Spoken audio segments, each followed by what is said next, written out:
ગુજરાત શું હવે ખરેખર મિર્ઝાપુર બની ગયું છે?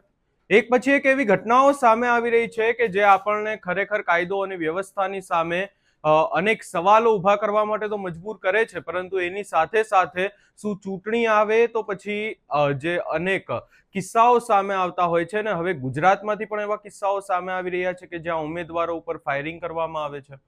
શું છે સમગ્ર મામલો, એની વિગતે ચર્ચા કરીશું. નમસ્કાર, હું છું ઉજ્જવલ અને આપ જોઈ રહ્યા છો નિર્ભય ન્યૂઝ.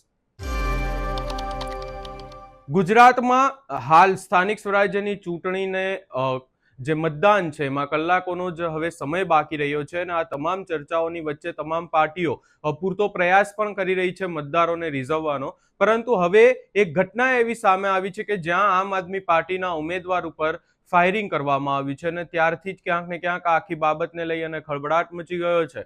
અને હવે સમગ્ર બાબતે ગોપાલ ઇટાલિયા દ્વારા સોશિયલ મીડિયામાં એક પોસ્ટ કરવામાં આવી છે.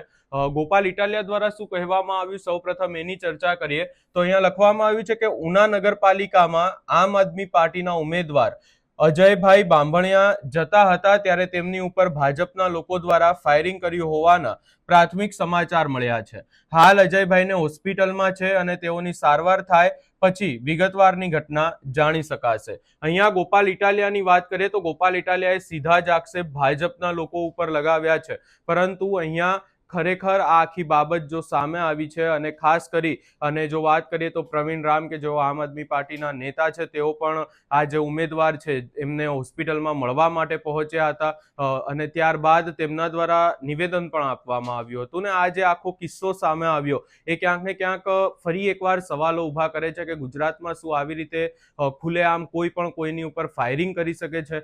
ખાસ કરી અને જ્યારે ચૂંટણીનો સમય હોય અને ચૂંટણીના સમયે આવી ઘટનાઓ સામે આવતી હોય, એ પણ કાર્યકર્તાઓ નહીં પરંતુ જે ઉમેદવાર છે કે જેઓ આગામી સમયમાં ચૂંટણીમાં ઊભા રહ્યા છે અને ચૂંટણી લડવાના છે, એમની ઉપર આવી રીતે જો ફાયરિંગ કરવામાં આવતી હોય તો પછી સામાન્ય વ્યક્તિ કેટલો સુરક્ષિત છે એ પણ સવાલ ઊભા થાય છે. અને હવે આજે આખી ઘટના ઉનામાંથી સામે આવી. આ જો ઉમેદવારની ચર્ચા કરી, અજયભાઈ બાંભણિયા, એ ઉના નગરપાલિકા આમ આદમી પાર્ટીના ઉમેદવાર હતા અને આ આખી બાબત ક્યાંક ને ક્યાંક એ સૂચવે છે આપણને કે કયા પ્રકારની રાજનીતિ હાલ ગુજરાતમાં ચાલી રહી છે. ગોપાલ ઇટાલિયા દ્વારા જો કે ભાજપ ઉપર હાલ પૂરતા તો આક્ષેપ જ લગાવવામાં આવ્યા છે અને આખી ઘટનામાં હજી સુધી કોઈ પણ બાબતને લઈ અને એવી વાત હજી સુધી સામે નથી આવી કે આ જે આખી ઘટના ઘટી એમાં જવાબદાર જે વ્યક્તિઓ છે કે જવાબદાર કોઈ પણ હોય, પરંતુ અહીંયા ભાજપના લોકો જવાબદાર છે એવી વાત હજી સુધી સામે નથી આવી. માત્ર ને માત્ર ગોપાલ ઇટાલિયાએ આક્ષેપ લગાવ્યા છે. પરંતુ જે રીતની હાલ ગુજરાતમાં પરિસ્થિતિ છે, ખાસ કરી અને જે પ્રયાસો ચૂંટણી જીતવા માટે હાલ કરવામાં આવી રહ્યા છે, એના ઉપરથી કંઈ પણ હાલ કહી ના શકાય કે આ હુમલો કોના દ્વારા કરવામાં આવ્યો હતો, પરંતુ ગોપાલ ઇટાલિયાના આક્ષેપ સીધા જ ભાજપ ઉપર છે. ગુજરાતની અંદર ઉના નગરપાલિકાને બિનહરીફ કરાવવા માટે ભાજપના નેતાઓ એવી ગુંડાગીરી ઉપર ઉતરી આવ્યા છે કે આજે આમ આદમી પાર્ટીના ઉમેદવાર ભાઈ અજયભાઈ ઉપર ફાયરિંગ થયું છે. ગુજરાતની અંદર બિહાર અને યુપી જેવી સ્થિતિનું નિર્માણ આ ભાજપની સરકારે અહીંયા કર્યું છે. ઉના નગરપાલિકા બિનહરીફ કરાવવા માટે કોંગ્રેસનો એક પણ ઉમેદવાર નહીં, બધાના ફોર્મ ખેંચાવી લીધા. આમ આદમી પાર્ટીના ઉમેદવારોના ફોર્મ ખેંચાવવા માટે પૂરું દબાણ, એમના ટેકેદારો પાસે સોગંદનામા કરાવ્યા, છતાં પણ આમ આદમી પાર્ટીના અજયભાઈ જેવા મજબૂત લોકોએ એમના ફોર્મ પરત ન ખેંચ્યા. એ વાતનું પેટમાં દુખતું હોવાના કારણે અને અગાઉ 6 મહિના પહેલાં પણ અહીંના ભાજપના નેતાઓના અમુક ભ્રષ્ટાચાર ખુલ્લા કરવાની વાતોને લઈને અમને શંકા છે કે આજે જે ફાયરિંગ થયું છે એ ભાજપના નેતાઓ દ્વારા કરાવવામાં આવ્યું છે. અજયભાઈ ઉપર જે ફાયરિંગ થયું છે, સદનસીબે એ બચી ગયા છે, પરંતુ આ ઘટના બહુ મોટી ઘટના છે.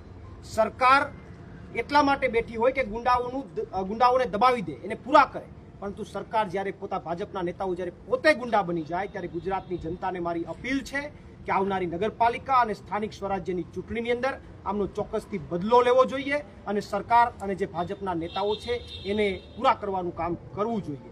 આ આજની જે ઘટના છે ખૂબ જ નિંદનીય ઘટના છે અને આજે આમ આદમી પાર્ટી વતી હું અને માનનીય સેજલબેન અમે અહીંયા હોસ્પિટલે મુલાકાત માટે આવ્યા છે.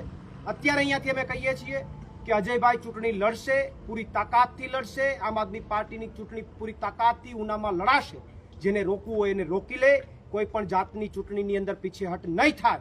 જેને રોકવાનો પ્રયત્ન કર્યો છે એને સીધો જવાબ છે કે આનાથી ડરવાના નથી, હિંમત હારવાના નથી. તમે ફાયરિંગ કરાવો છો, તમે કેસ કરો છો, તમે ફરિયાદ કરો છો. પોલીસને મારે કહેવું છે, ચૂંટણી આવી છે, હથિયાર જપ્ત કરવાના હોય. શા માટે, ક્યાંથી હથિયાર આવ્યું, કઈ રીતે હથિયાર આવ્યું? આ વ્યક્તિ અજયભાઈએ 6 મહિના પહેલા લખાવેલું છે, પોલીસ સ્ટેશનની અંદર સોગંદનામું કરેલું છે કે આ મારી ઉપર હુમલો થવાની શક્યતા. શા માટે કાર્યવાહી ન થઈ? શા માટે પોલીસ પ્રોટેક્શન ન અપાયું? શંકાના દાયરામાં તંત્ર પણ છે. ત્યારે સરકારને તંત્રને સીધા સવાલો છે.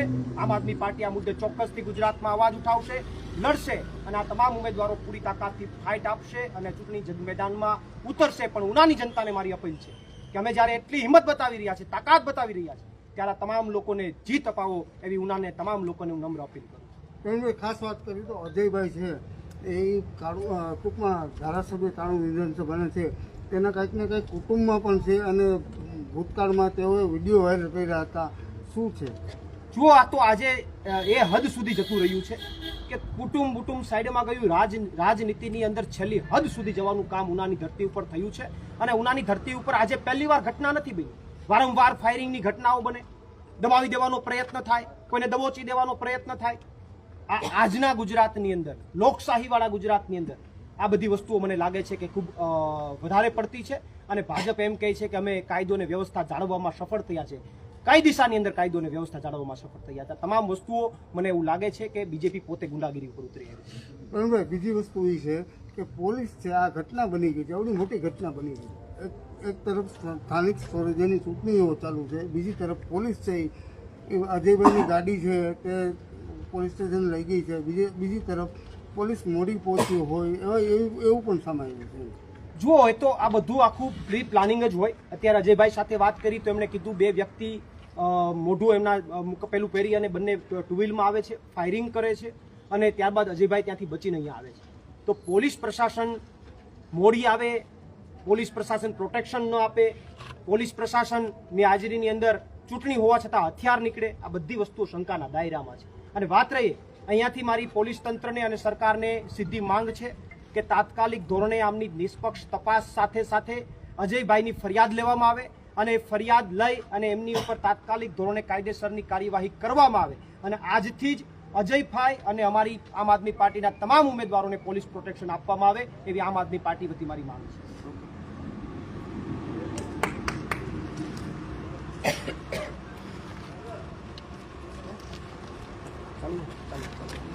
નમસ્કાર મિત્રો, અત્યારે ઉનાની અંદર એક મહત્વની જે ઘટના બની છે આપને લાઈવના માધ્યમથી બતાવવા માંગુ છું. ચૂંટણીની અંદર આમ આદમી પાર્ટીના ઉમેદવારોને ડરાવવા, ધમકાવવા, ફોર્મ પરત ખેંચાવી લેવા, આ તો ગુજરાતની જનતાએ જોયું. પરંતુ આજે ગુજરાતની અંદર ઉનાની ધરતી ઉપર આમ આદમી પાર્ટીના ઉમેદવારને ડરાવવા અને ધમકાવવા માટે ફાયરિંગ સુધી જતા રહ્યા હોય એવા દાખલાઓ આજે ઉનામાં ઊભા થયા છે. અજયભાઈ નામના ઉમેદવાર નગરપાલિકાની અંદર વોર્ડ નંબર 5 અને 7માં ઊભા છે. ભાજપના નેતાઓને પેટમાં દુખે છે કે તમે શું કામ ઊભા છે, એને બિનહરીફ કરાવી નાખવી છે, લોકશાહીની હત્યા કરાવી નાખવી છે, ચૂંટણી નથી થવા દેવી. આ પરિસ્થિતિમાં અજયભાઈ ન માન્યા.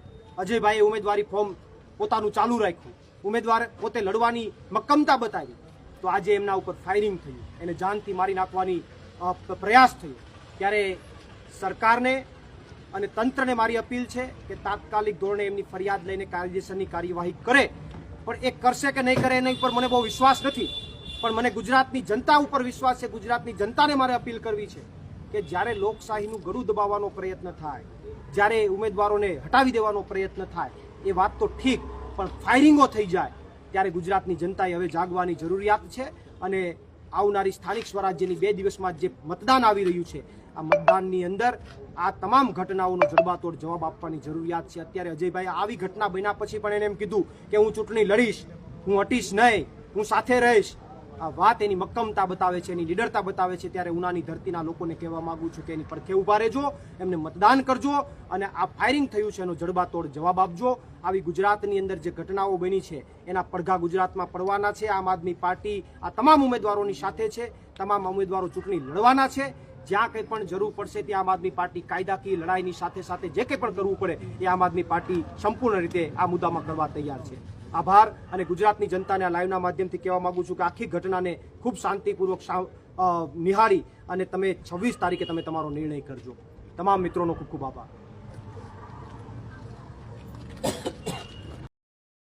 હવે વાત બીજી રહી, આ તો વાત થઈ આખી ઘટનાની અને ગોપાલ ઇટાલિયા કોની ઉપર આક્ષેપ લગાવી રહ્યા છે, આ તમામ બાબતો તો બરાબર છે, પરંતુ અહીંયા વાત કરવી એ પણ જરૂરી છે કે આ તમામ જે ઘટનાઓ સામે આવી રહી છે એ લોકશાહી માટે કેટલી યોગ્ય છે.